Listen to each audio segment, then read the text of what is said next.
OK, ça enregistre. Bon, je propose on commence.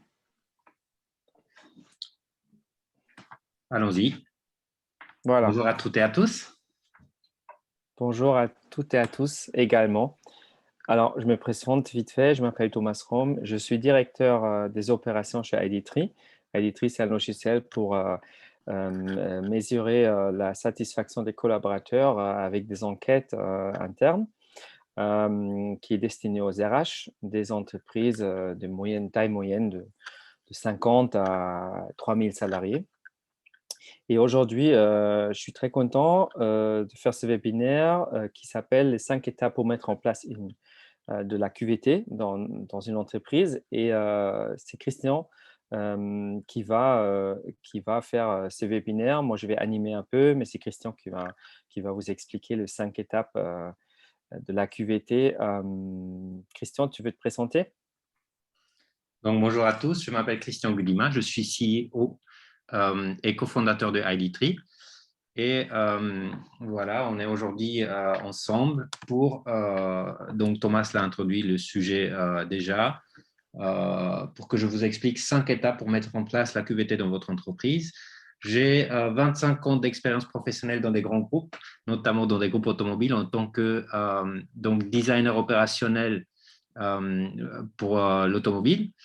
Et j'ai fait une carrière jusqu'au management et un poste de direction que j'ai fait pendant plusieurs années, qui m'ont permis de comprendre en fait tout sur le contexte de l'humain dans l'entreprise, de la qualité de vie au travail dans l'entreprise, sachant que j'ai déjà vécu un burn-out par le passé, ce qui m'a révélé l'importance de la qualité de vie au travail. Et ensuite, j'ai vécu la meilleure expérience professionnelle de ma vie, qui m'a notamment donné envie de monter un outil qui vous propose des indicateurs vous permettant de suivre la qualité de vie au travail sur le long terme, tout le long d'une année.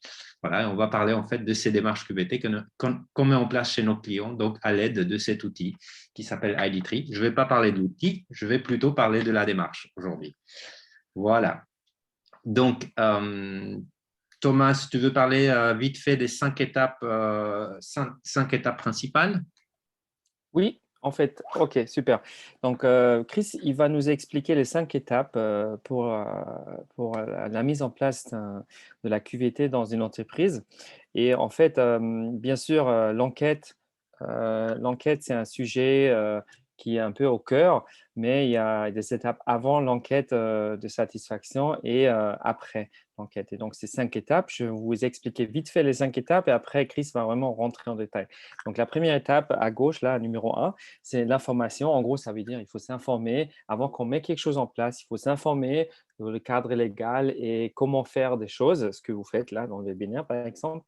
La deuxième étape, c'est la préparation. Ça veut dire, est-ce qu'il y a un groupe de travail ou pas, définir les délais, les objectifs de toute cette démarche, parce qu'il faut définir pourquoi on fait cette démarche, qu'est-ce qu'on veut faire. Est-ce qu'on veut diminuer le turnover dans l'entreprise ou est-ce qu'on veut améliorer la marque employeur? La troisième étape, c'est un peu le cœur, c'est le diagnostic qui va nous expliquer Chris aussi tout à l'heure. Il y a plusieurs manières de faire un diagnostic. En général, c'est avec une enquête, donc ça veut dire avec un questionnaire qui est déployé auprès des collaborateurs et managers. Et après, la quatrième étape, une fois on a le diagnostic, on va mettre en place un plan d'action. Ça veut dire on va écrire le plan d'action qui est basé sur les résultats de l'enquête. Donc, on a appris des choses et on va écrire qu'est-ce qu'on va faire derrière, qu'est-ce qu'on peut améliorer, sur quoi on peut déjà capitaliser. Et la cinquième étape, ça serait la mise en œuvre dans l'entreprise, comment concrètement vous pouvez mettre en place ce plan d'action que vous avez écrit pour que derrière, ça porte des fruits et ça améliore vraiment la QVT dans l'entreprise. Donc, c'est une démarche très structurée. Ce n'est pas une démarche, nous, on préconise vraiment une démarche qui est structurée et qui est organisée pour être sûr d'avoir des bons résultats. En fait, on dit ça, chez nous, on dit ça ne sert à rien de lancer des actions à gauche, à droite, des team building ou de la table de ping-pong, ça ne sert à rien. Donc, il faut une bonne structure. Maintenant, Chris, je te laisse expliquer tout ça. Donc, sur la première étape, donc l'information, ce qui est important, c'est de savoir quel type de action QVT on souhaite et on peut mettre en place dans notre entreprise. Voilà, donc il y a des clients aujourd'hui qui souhaitent mettre en place une démarche occasionnelle, donc pour sonder très occasionnellement ou ponctuellement. Il y a des clients qui vont faire ça de façon plus durable, donc qui vont travailler avec des outils d'enquête de manière hebdomadaire, mensuelle, trimestrielle, donc à plusieurs reprises dans l'année. Et ce qui est important de savoir aussi, c'est qu'est-ce qu'on veut mesurer, qu'est-ce qu'on veut sonder, sur quoi on veut sonder, donc sur la QVT. Ça, c'est déjà une démarche de base. Après, ça peut être sur le télétravail, sur l'organisation du télétravail, notamment tenu compte du contexte actuel. Donc, avec Covid, on a un petit peu perdu la visibilité des besoins de nos collaborateurs. Donc, on peut mesurer déjà sur leurs besoins en télétravail, à distance, pour mieux comprendre leurs besoins et répondre de façon plus efficace.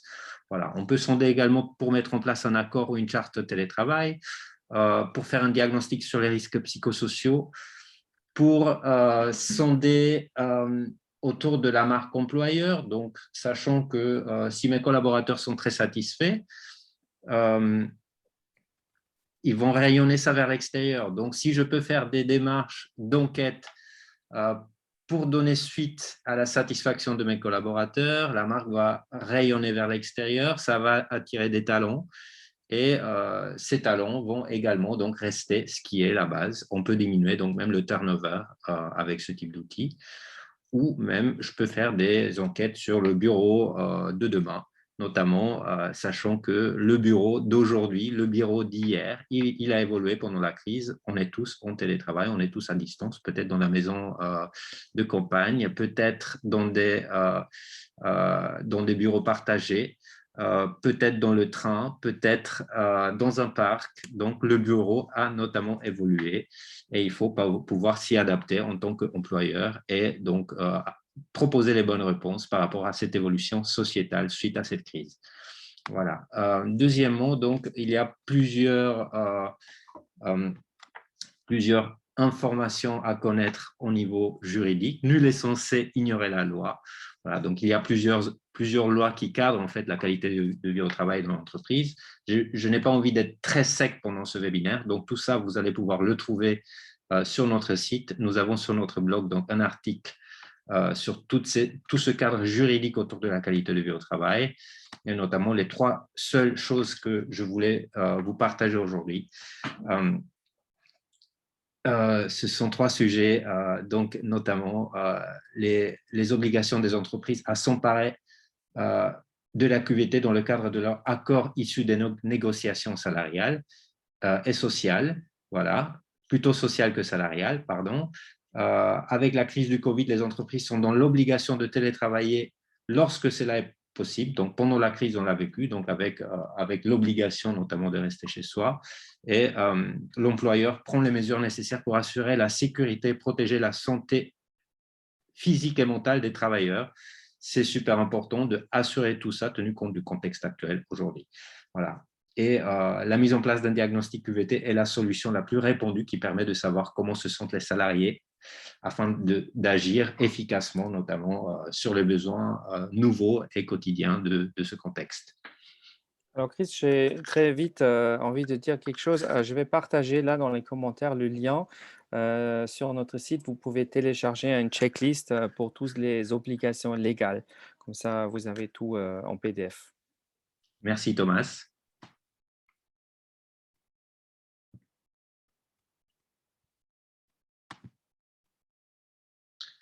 Donc, on va passer sur la deuxième étape, notamment la préparation.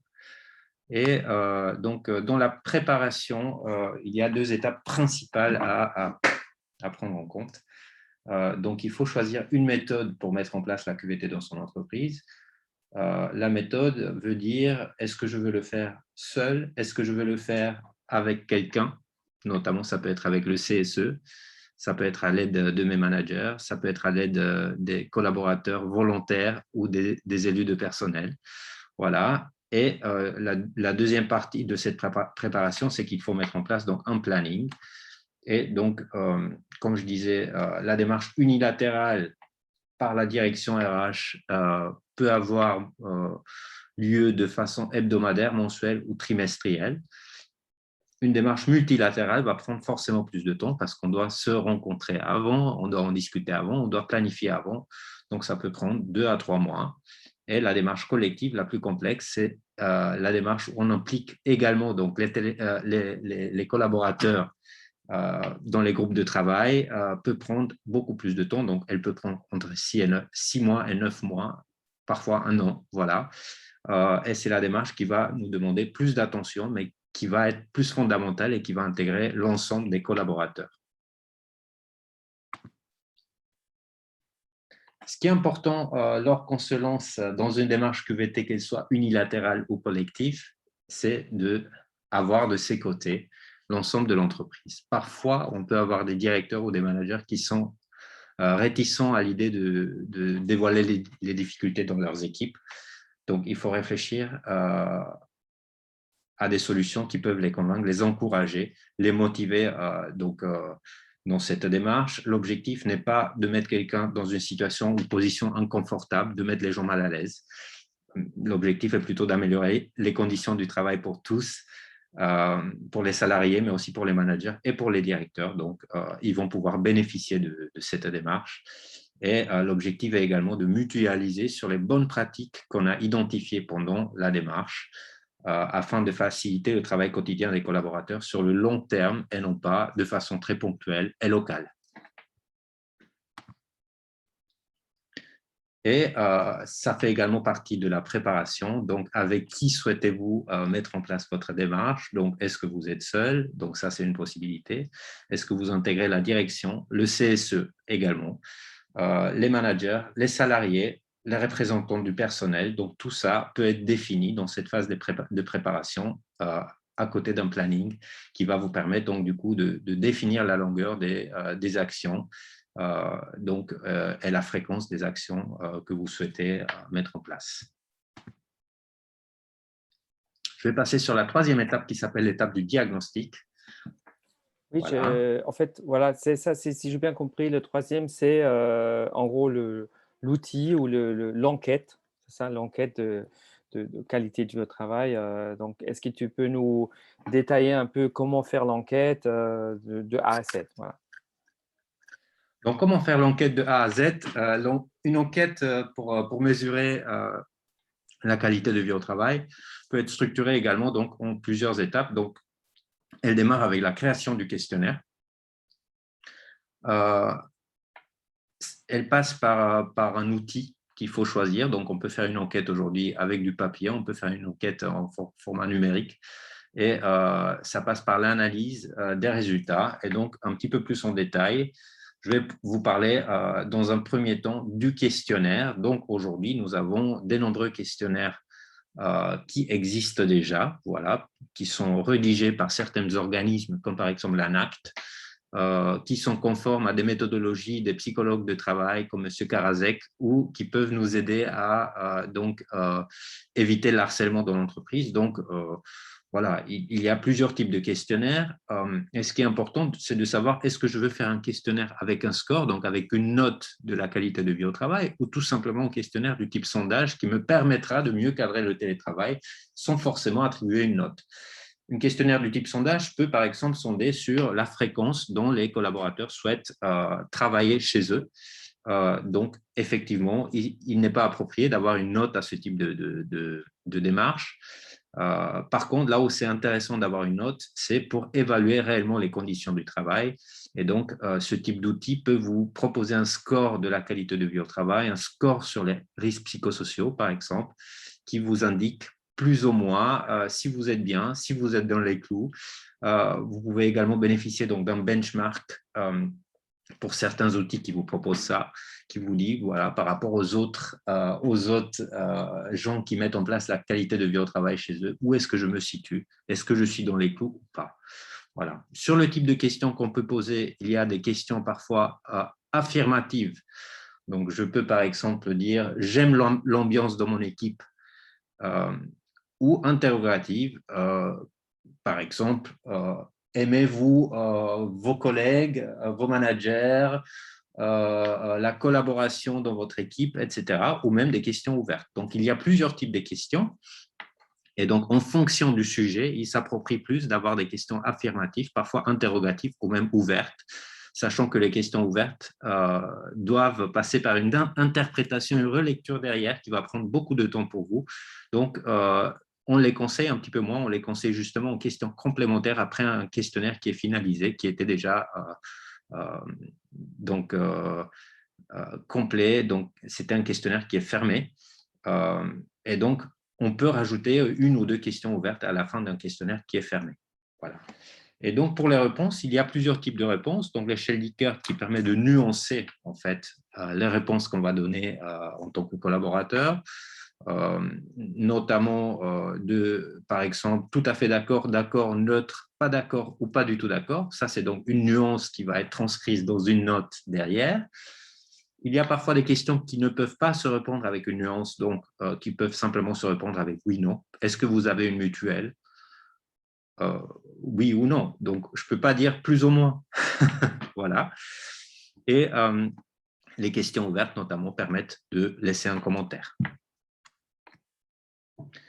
Et les outils de diagnostic donc spécialisés en QVT vont vous proposer sur étagère donc un grand choix de questionnaires prêts à l'emploi que vous pouvez éventuellement avec un éditeur adapter à votre contexte, qui est très important parce que chaque entreprise aura son écosystème, son propre contexte, et il est important de pouvoir partir d'un questionnaire existant. Ça va vous faire gagner du temps et adapter donc ce questionnaire au contexte de votre entreprise. Voilà, donc je vous donne quelques exemples. Des questionnaires sur la qualité de vie au travail, tout simplement, qui ont une conformité, par exemple, avec l'ANACT, l'Agence nationale d'amélioration des conditions du travail.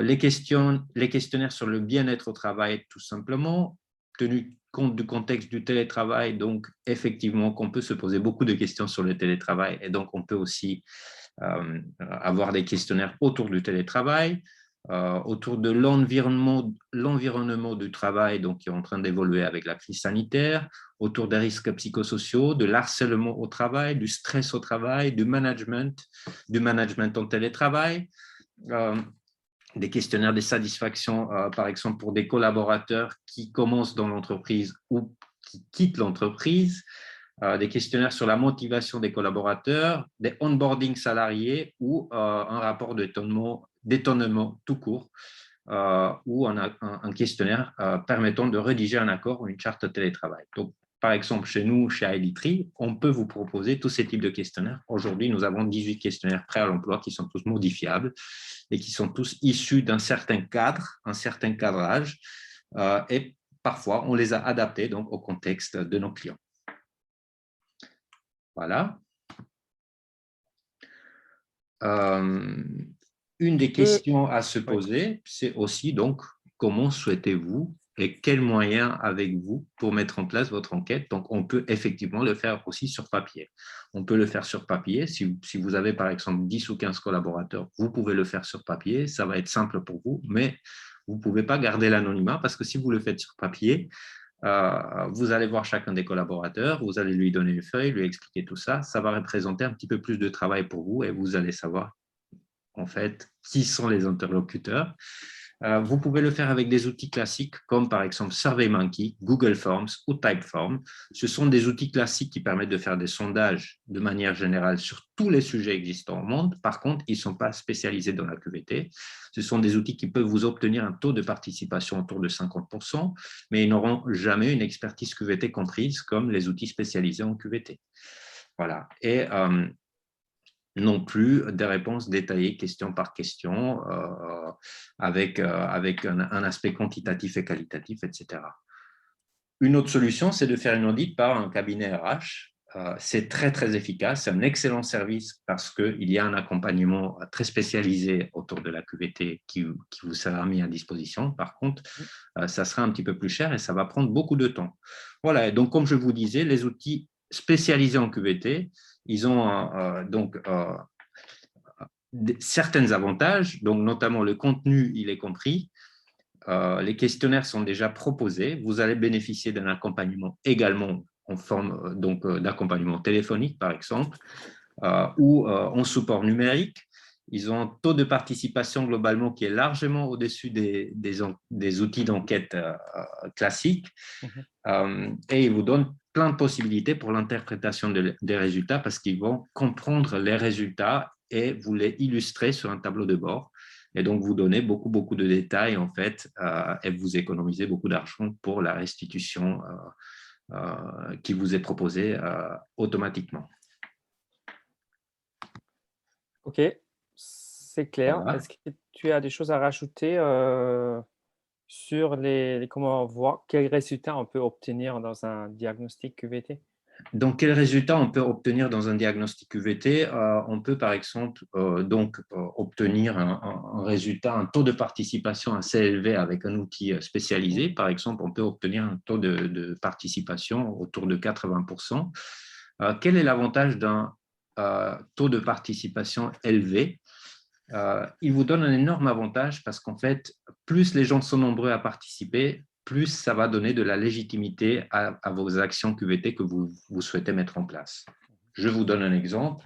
Vous allez sonder sur 4 régions différentes en France et vous allez découvrir que certaines équipes n'ont pas bénéficié d'une formation depuis très longtemps. Ça va ressortir dans les outils. Il se trouve que dans les 80% des participants, c'est quand même un taux assez élevé. Il y a un pourcentage, il y a une partie de ces gens qui n'ont pas bénéficié d'une formation depuis plus de 2 ans. Donc, ces chiffres vont parler dans votre faveur. Vous allez pouvoir aller voir la direction générale et dire, voilà, j'ai besoin de former mes collaborateurs. Ça fait un petit moment qu'on n'a pas mis en place des formations.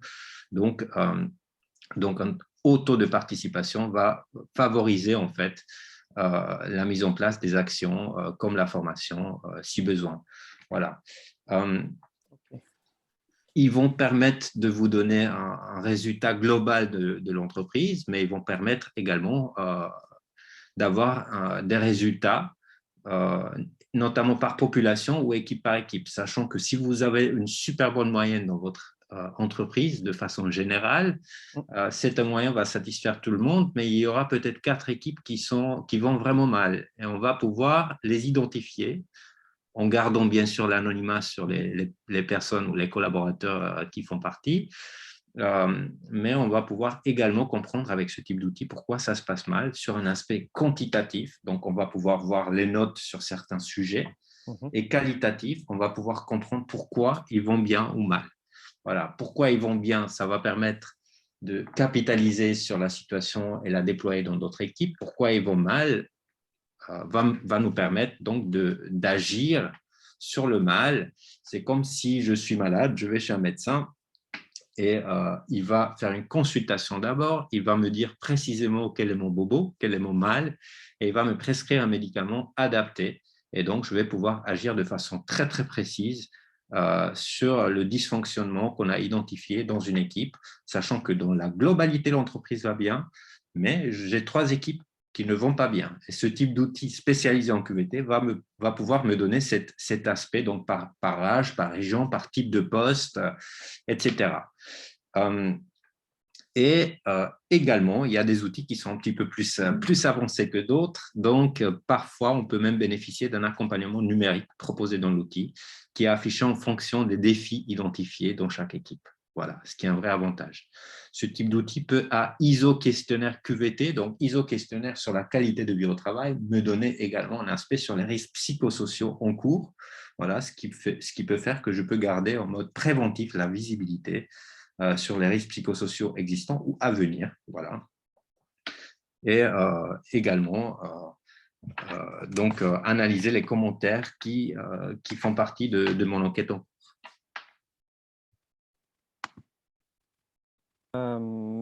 Ok, super, c'est très clair. Merci, Chris. Donc, je te propose, on passe à la 4e étape, c'est le post-enquête, la partie post-enquête. Donc, une fois que je fais mon enquête, j'ai mes résultats, j'ai regardé mes résultats, je dois faire l'action. Donc, est-ce que tu peux nous parler un peu de plan d'action que je vais créer, comment je vais créer ça à partir de mes résultats, s'il te Tout plaît. à fait. Donc déjà, il faut exporter, présenter les résultats en interne. Ça, c'est une étape. La deuxième étape, c'est d'intégrer les collaborateurs dans la démarche, d'intégrer la direction dans la démarche, d'intégrer les managers, le CSE, etc. dans ma démarche. Et la troisième sous-étape, c'est notamment de définir les objectifs et un plan d'action pour mettre en place les actions nécessaires afin de réussir cette démarche QVT. Donc, on est bien sur l'étape numéro 4. Et plus en détail, il serait idéal de exporter, présenter les résultats à la direction, au manager, aux salariés, groupe par groupe si possible, parce que chacun pourra prendre conscience à son niveau, donner son avis et avoir une visibilité avant qu'on agisse. Voilà. Ça veut dire que quand tu présentes tes résultats de ton enquête, si tu es un DRH à la place du DRH, il présente d'abord à la direction, peut-être tous les résultats en détail, après il présente au manager pour qu'ils prennent conscience de ce qui se passe, et après il présente au CSE ou aux salariés, c'est ça? Exactement. Donc, on peut présenter séparément à plusieurs groupes de Oui. travail, notamment, donc, comme tu disais, Thomas, à la direction, au CSE, aux collaborateurs en soi, ou même équipe par équipe. Voilà. L'avantage de ça, c'est qu'on pourra recueillir les avis face aux vrais résultats qu'on a dans les mains ou sur un écran. Voilà. Et on peut notamment ajuster le plan d'action qu'on souhaite mettre en place. On peut définir un plan d'action par priorité. Voilà, et on peut intégrer tout le monde dans la démarche. Donc, je peux le faire de façon unilatérale, comme je disais au début. Donc, moi, je suis directeur RH et je peux communiquer autour de moi, prendre les avis des uns et des autres, intégrer les avis dans ma démarche QVT et la déployer. Ou je peux faire ça de façon beaucoup plus collective. Ça veut dire que, en effet, je vais montrer mes résultats à chacun des groupes, recueillir les avis, ajuster avec les groupes et mettre en place des interlocuteurs qui m'aident à la mise en place de mon plan d'action de façon beaucoup plus collective. Voilà. Donc ça, c'est le premier pas, c'est notamment la communication. C'est un pas qui est très, très important. Donc, présenter les résultats et recueillir les avis et recadrer, ajuster avant de mettre en place un plan d'action concret. Voilà.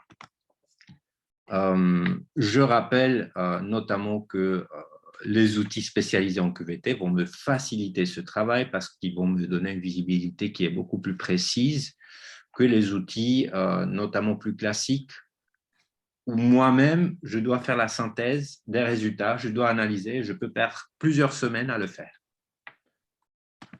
Voilà. Après, qu'est-ce que je montre dans les résultats? Je peux d'abord montrer les grandes lignes.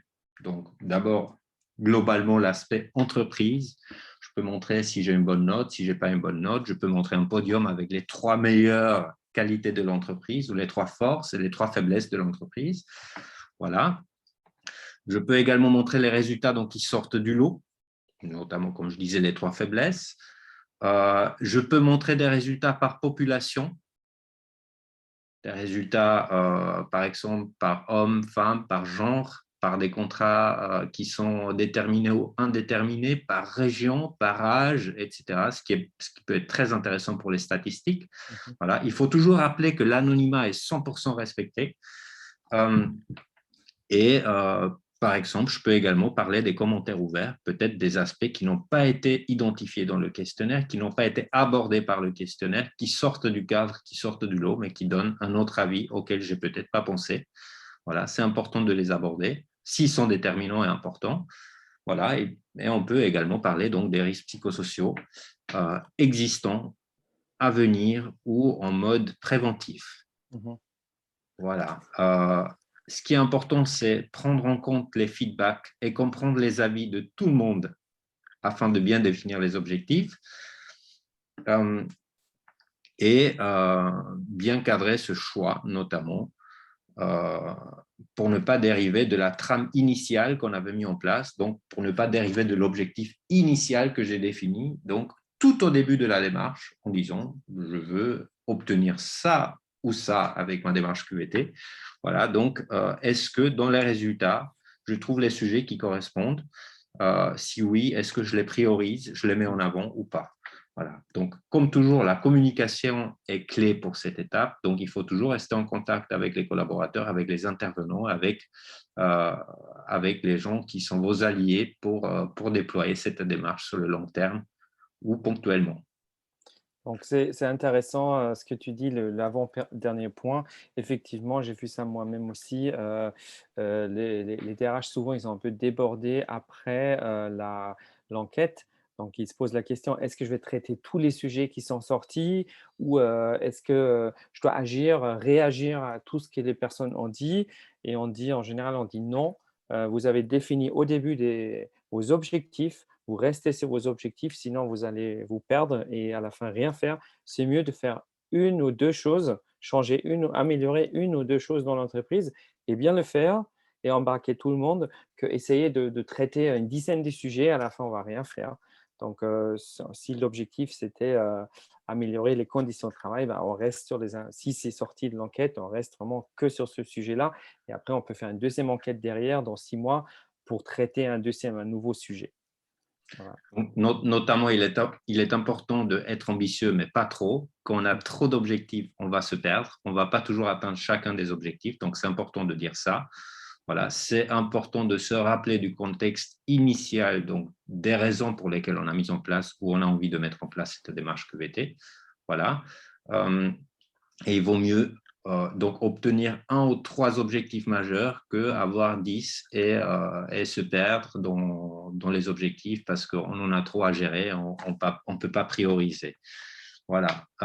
Une des étapes super importantes pendant cette phase est donc aussi de déterminer les personnes impliquées dans ma démarche. Pourquoi il est important? C'est parce qu'il est important de déterminer, de m'allier dans ma démarche en tant que DRH, par exemple, avec des personnes qui sont motivées, autonomes, qui ont un niveau d'engagement ou un potentiel de leader qui est important, qui ont une force de conviction et qui rayonnent de la positivité pour lesquelles, des personnes pour lesquelles le verre, il est moitié plein et non pas moitié vide, parce qu'ils doivent rayonner notamment ça auprès des autres.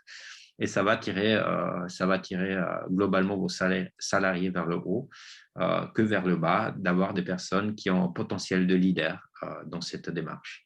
Voilà, ça peut être vous en tant que DRH notamment, et l'avantage de déployer une démarche tout seul et donc sans l'ensemble des collaborateurs et que vous pouvez nettement aller plus vite, vous pouvez être plus efficace et plus rapide.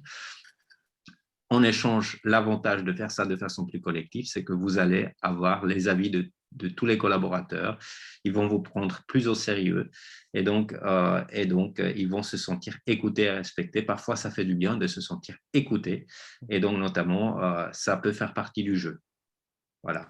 Ce qui est très important aussi, c'est de définir un planning assez précis, les matériels et les budgets alloués pour la démarche, pour réussir sa concrétisation.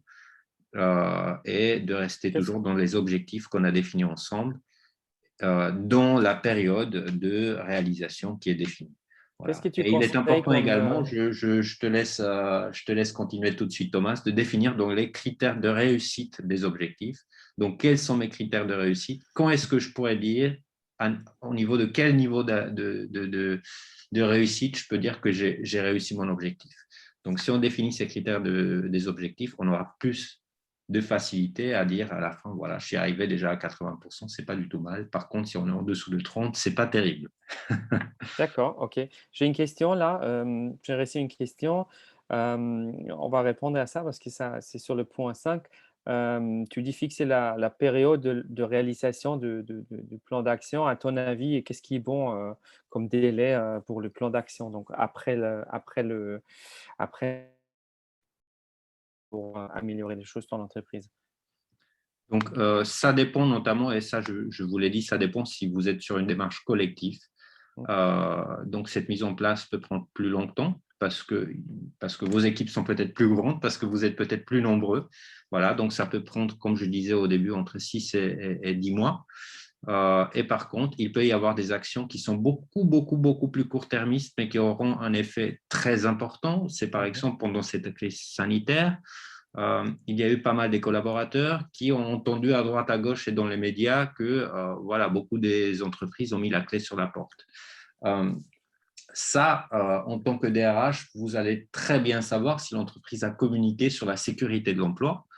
Voilà, si ce n'était pas le cas et que dans les enquêtes, il ressort qu'en fait, les collaborateurs sont stressés parce qu'ils ont peur de perdre leur emploi, c'est très facile d'envoyer un mail collectif pour les rassurer. Donc ça peut être une démarche qui est très, très rapide à mettre en place, qui aura un effet immédiat et qui va soulager l'ensemble de vos collaborateurs afin qu'ils se concentrent sur des sujets plus quotidiens que ce sujet qui est existentiel en soi et qui va prendre beaucoup d'énergie, de réflexion dans leur cerveau, ce qui va faire qu'ils seront beaucoup moins concentrés sur le travail, mais ça va les préoccuper parce que leur existence pourrait être interprétée étant en danger. Voilà.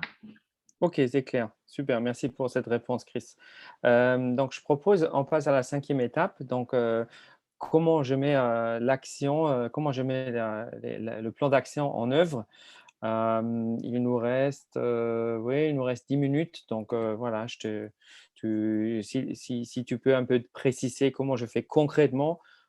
J'ai créé un plan d'action. Donc, comment j'ai fait après pour améliorer les choses dans l'entreprise avec ce plan d'action. Euh, Donc, concrètement, ça dépend toujours si vous faites ça de façon unilatérale ou collective. Donc, si vous faites ça de façon unilatérale, vous avez certainement vos raisons. Peut-être peu de disponibilité, peu de temps, peu de moyens pour piloter cette démarche de façon plus collective et les gens sont vraiment trop occupés. Donc, il y a peu de volontaires pour participer. Ce qui va faire la différence, ça va être si vous êtes un bon communicant ou pas. Donc, si vous êtes un très bon communicant et un très bon leader, vous pouvez le faire seul. L'important, c'est juste de garder une régularité, voilà, de mettre en place des rituels de communication et d'échange sur l'avancement des sujets. Et de présenter même des résultats intermédiaires régulièrement pour dire, voilà, voici nos succès, voici ce qu'on a déjà réussi, voici où on en est. On n'est pas loin du but, on peut y arriver, donc on vous encourage et aussi célébrer les succès, même à distance ou par des mails ou aussi collectivement, faire des réunions où on se voit pour en parler. Voilà. Après, il y a la mise en œuvre collective où on peut notamment donner les clés à d'autres interlocuteurs dans l'entreprise. Et il est important, comme je disais tout à l'heure, que ce soit des interlocuteurs qui sont créatifs, autonomes, responsables, en fait, qui ont un niveau de responsabilité et de leadership qui est important, qui peut embarquer les autres dans la démarche. Donc, notamment, le choix de ces interlocuteurs est très important. On peut aussi faire ça à l'aide du comité social de l'entreprise. Voilà. Et en fait, ce qui est important, c'est que de temps en temps, ça fait du bien d'avoir aussi un directeur dans la démarche parce que les collaborateurs vont comprendre, ah oui, il est là aussi. Il est engagé, il est motivé, il nous montre qu'il est impliqué et que ça l'intéresse d'avoir une meilleure qualité de vie au travail. En fait, juste ce type de petites actions, même si elles sont ponctuelles, vont faire du bien à tout le monde et vont vous rendre beaucoup plus crédible. Voilà. Ok, Il est super. indispensable de faire des points intermédiaires, que ça soit, donc, comme je disais, que vous déployez une démarche unilatérale ou collective, les points intermédiaires sont indispensables. On peut faire des points intermédiaires sur l'avancement du plan d'action et donc recadrer si des éventuels problèmes sont rencontrés. On peut faire ça sur le planning, effectivement. Donc, voir où est-ce qu'on est par rapport au planning. Est-ce qu'on est dedans? Est-ce qu'on est sorti du lot? Est-ce qu'on ne s'en est pas trop occupé? Est-ce qu'on doit recadrer? Voilà. Et ce qui est très important aussi, c'est de tester des différentes solutions. Comme un enfant qui apprend à marcher, forcément, on peut faire des erreurs, mais on peut aussi avoir des succès. En fait, pour apprendre à marcher, il faut tomber, se relever à plusieurs reprises le temps qu'on apprend à marcher. Voilà, c'est pareil pour la QVT. Donc, c'est ce qu'on appelle la méthode test and learn de Anact. Donc, on va tester des solutions qui n'auront pas d'effet du tout et on testera des solutions qui auront un effet. Et c'est ces solutions-là sur lesquelles il faut communiquer sur les succès, fêter les succès ensemble et également donc mutualiser. Mutualiser, ça veut dire quoi? Ça veut dire que j'analyse qu'est-ce qui a bien marché et je vais Mhm, voir, est-ce que je sais déployer ça dans d'autres équipes? Est-ce mhm. que je sais inscrire cette méthode de succès, notamment, que j'ai prouvée sur le long terme dans mon entreprise, ce qui va permettre donc notamment de globaliser la démarche afin euh, de faire ça, de façon plus complète. Voilà. Et D'accord, super. également, donc, faire le point sur les objectifs tout à la fin de la démarche est important pour dire, voilà, qu'est-ce que j'ai réussi, qu'est-ce que j'ai pas réussi euh, euh, avec tout ce que j'ai mis en place depuis peut-être quelques semaines ou plusieurs mois. Voilà. Important également, les freins. Donc, s'il y a eu des freins, s'il y a eu des blocages, pourquoi? Voir comment on peut faire pour recadrer. Donc, notamment peut-être qu'une séance de communication à la fin de la démarche est clairement importante. Déjà, ça permet de féliciter vos équipes, ça permet de parler des freins et ça permet donc d'avoir un avis sur les choses qui ont moins bien marché pour voir comment on peut corriger ça sur le long terme. Euh, ça fait du bien de travailler sur des problématiques comme ça collectivement et donc d'avoir l'avis de tout le monde. Pour les collaborateurs, se sentir félicité, se sentir encouragé, ça fait également du bien. Donc, si vous communiquez davantage sur votre stratégie QVT, pendant votre stratégie QVT et à la fin de votre démarche, ça va vous rendre plus crédible et, voilà, ça va engager tout le monde sur une redémarche à mettre en place. Par exemple, peut-être qu'après 6 mois, vous allez décider d'avancer sur d'autres sujets qui sont importants pour vous en tant que DRH ou en tant qu'entreprise. Et en fait, parce que ça s'est bien passé une fois, les collaborateurs vont vous suivre pour donner suite avec une nouvelle démarche sur d'autres sujets. Ok, super, merci. Chris, un dernier point. Je crois on est arrivé à la fin. J'ai quelqu'un qui me demande si tu peux citer des chiffres un peu sur la QVT. Tout à fait. Donc, je vais vous citer quelques chiffres donc, des bureaux d'études comme Ipsos, Gallup, IBET ou des chiffres qui sortent de certaines universités qui ont fait des études autour de la qualité de vie au travail. Donc, 30% des collaborateurs en France rapportent que leur santé s'est dégradée à cause du travail. 35 se disent même épuisés psychologiquement. C'est des chiffres relativement choquants parce que ça fait un tiers de la population active, ou parfois même plus qu'un tiers de la population active. Donc, ça veut dire que un parmi trois d'entre nous a peut-être déjà subi un burn-out, un épuisement psychologique ou physique dans le cadre de son travail. Comme ce chiffre, par exemple, qui dit 36% des Français déclarent avoir subi un burn-out au cours de leur carrière.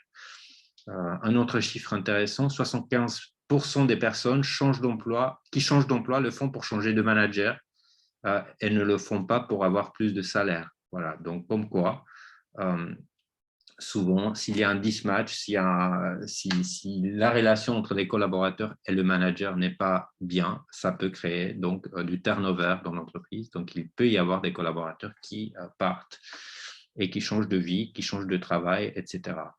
En diagnostiquant un burn-out tôt et en évitant une absence prolongée d'un salarié de 6 mois, une économie moyenne de 28 300 € sera réalisée pour un seul salarié.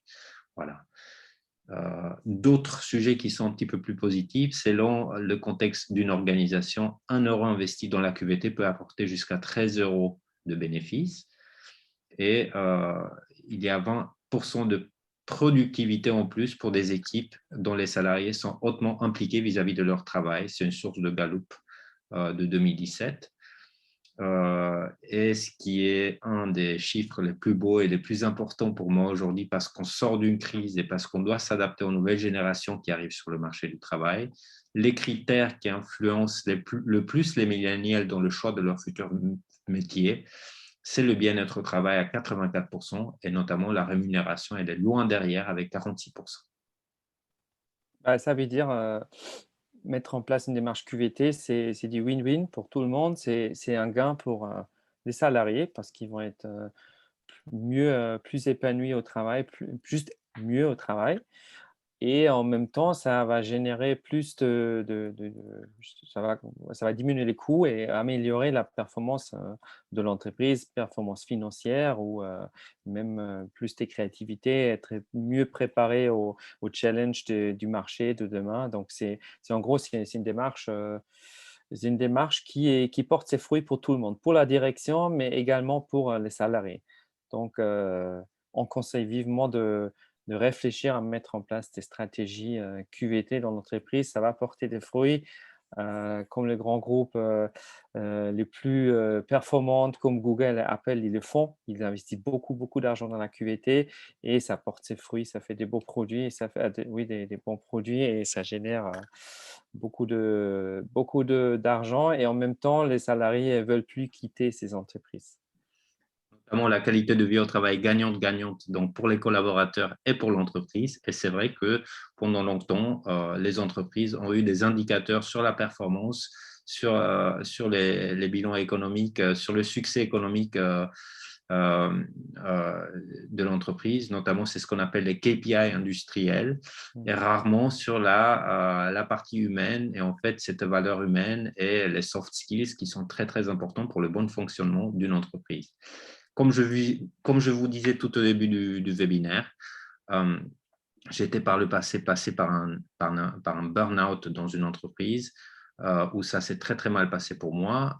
10 parmi 12 collaborateurs avaient quitté cette structure pour chercher un autre travail et j'en faisais partie. Et derrière, j'ai eu la chance de faire partie d'une équipe qui m'a complètement donné la motivation.